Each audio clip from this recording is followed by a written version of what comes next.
Let's have kind of an honest talk today about changing the social media landscape. There's been a lot of talk lately that long-form YouTube is dying or dead. My dear friends Wayne Goss and Hand Beauty 101 have done some really intriguing videos about this topic. I thought I would weigh in on it because I don't know if I'm a legacy creator exactly, but I've been in this industry for a long time. And I have some thoughts, so I thought I would share them with you and hear what you have to say today here with me, Rebecca. I'm a fashion and beauty editor, and I've worked in the fashion and beauty industry for about, as I always tell you guys, 25 years. I've done it all, from fashion styling, crawling around the ground, hemming up dresses, working runways and red carpets, to being backstage at fashion weeks and following makeup artists and designers and shadowing them and ghostwriting for them and writing about it. I've done this for a long time. And it has positioned me to feel that I could bring Not Fit for Print beauty right here to YouTube and give you a sort of digital beauty magazine to flip through. But I feel, I don't know if I'm right to feel this way, but I feel I'm entitled to feel this way. I feel it gives me a really good vantage point on this topic. And that is the changes in fashion and beauty content creation. So let's talk about it today. I am wearing, by the way, I want to show you my favorite new lipstick right now. You can't get this away from me. It's the Sweed Beauty French Girl.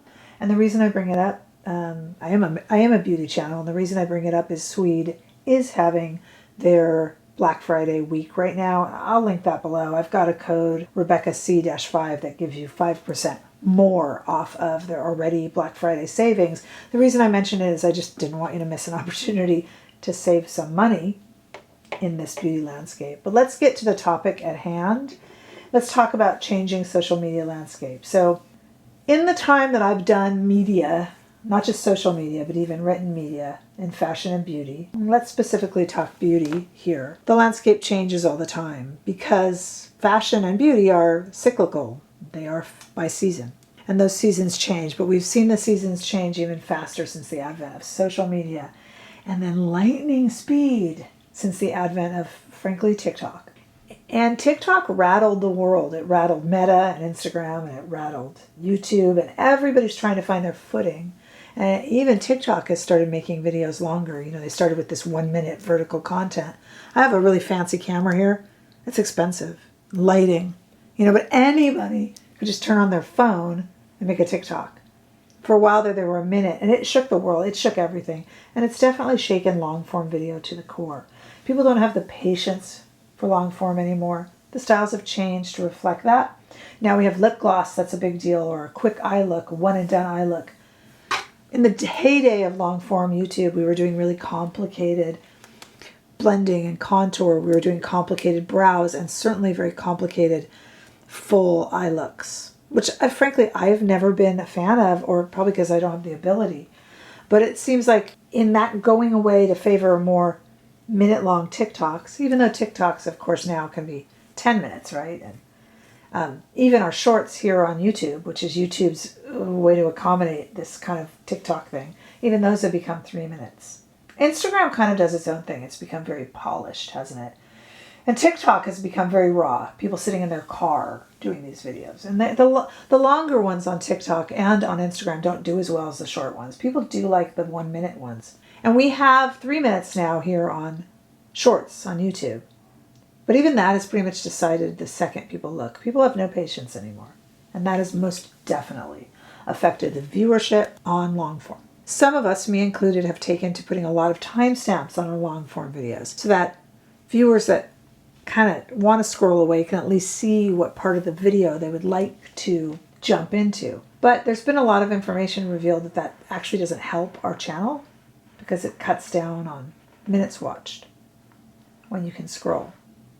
And it does take extra time to do. I've always been happy to do that, but I have to wonder if I've been doing myself a disservice in a competitive landscape.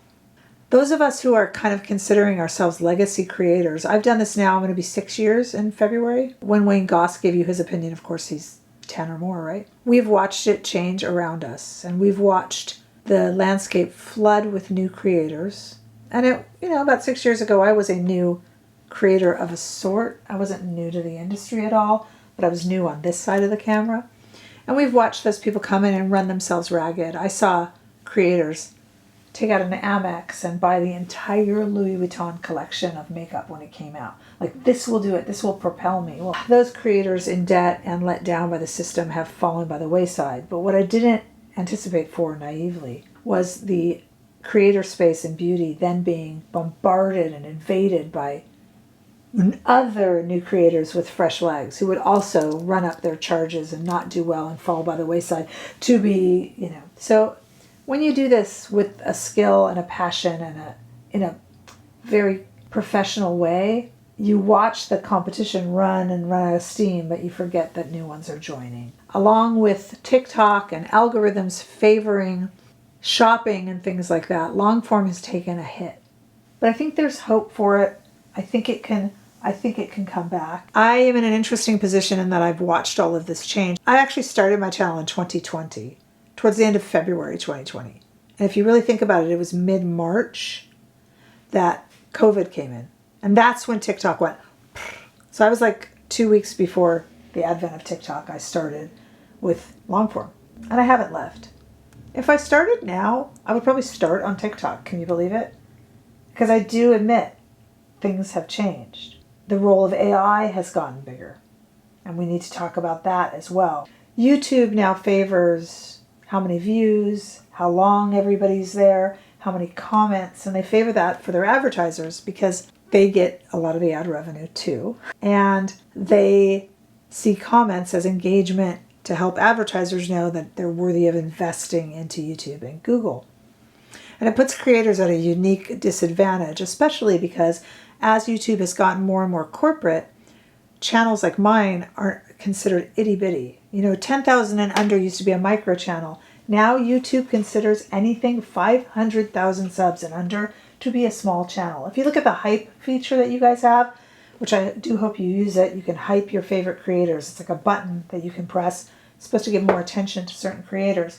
They hype small channels, and small channels, they say, are 500,000 subscribers or less.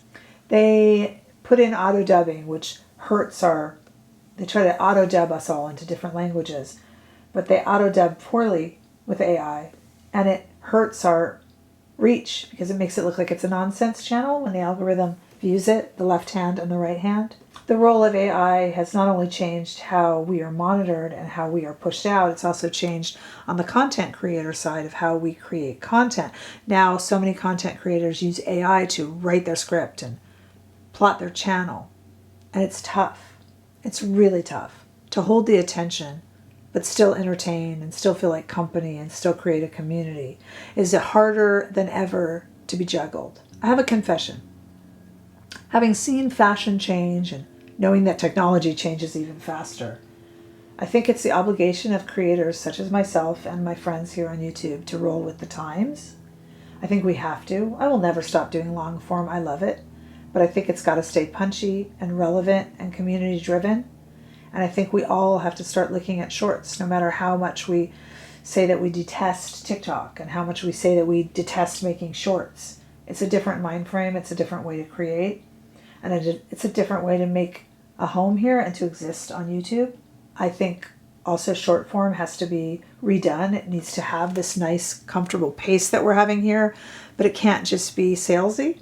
It can't just be new product review, new product review, new product review. I think that is changing. I think you guys, correct me if I'm wrong, are also interested in what you have already in your collections to use, and even some more affordable choices, dupes if you will, though I hate to use that word.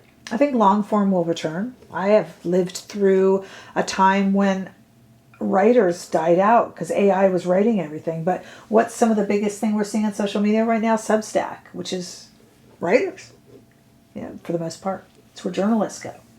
So I think writing will come back, and I do think long form will come back. I don't know if our attention span in our society will come back. It might just be ruined, but I think long form creators need to stay true to making good long form content and engaging their community. But I do think that your favorite creators who are legacy long form creators also need to make shorts and change with the times, because if you don't roll with it, it's going to roll over you. So you'll notice on my channel in the coming few months, especially in the slower periods of beauty, I'll have less but more concentrated long form videos, some that are evergreen, like this that we're discussing here. And I want to meet you in contents to discuss. And some that are exciting new products or exciting comparisons or talking about what you can do with your own things in your own closet. And then I will also be doing 2 or 3 shorts a week, which is really new for me. I make them, but I've made them haphazardly. And I'll have to concentrate on that. Not because I'm giving up, not because I'm going to the other side, and certainly not because I think long form is dead. I think our community thrives the best here on long form, and I think this is where we form our trust. I love long form. It's where what I started watching on YouTube and what I formed my channel to do. So I'll never stop doing long form. I might have to stop timestamps because I guess they do really affect how the channel is pushed out there. But I will be trying to do more shorts and stay relevant. And I think that's the point. Fashion and beauty must be relevant. And those of us who create content within the fashion and beauty sphere must remain relevant as well. When in fashion, pantyhose, nylons, went the way of the dodo and everyone was bare-legged, you had to do it. If you were wearing pantyhose, you seemed old-fashioned. And the main thing that fashion and beauty, and in our case here beauty, cannot be is old-fashioned or outdated. So I'll be changing with the times too. Is long-form YouTube dead? No. I think it has an important place, and I think it will thrive again, but I just think we have to work with it. But you are my community, and I want to hear what you guys have to say, what you guys like to see. I want to meet you in the comments and chat with you, because you guys are very meaningful to me. So many of us, as I go on almost to my 6-year anniversary here on YouTube, we form friendships. I know your names. I know about your families. I know everything. So I want to hear what you want to see. And I mostly want to hear your thoughts. But I caution you when we say, I hate TikTok, I hate shorts, don't do it, don't do it. It's hard to not evolve because you can quickly become irrelevant. And the one thing I never want to be in my life is irrelevant. So thank you so much for listening to my point of view, and let's meet in the comments and let's talk about it. I think I should be doing more community-wide lives as well. I do have a membership here on YouTube, and we always do a special membership live every Friday. I'd love to see you there. But I think I need to start doing more community lives as well, and I want to listen to what you guys want to see to help me keep my content fresh and relevant and keep you interested in coming back, because I value your time. And I know you value your own time as well. So let's talk about it. Also join me on Instagram and over on TikTok. What can I say? Let's chat in the comments and look down below for other ways that you can follow. I look forward to speaking to you in the comments and seeing you all in the next video, which will be Thursday, with a lot of roundup of newer products. See you then.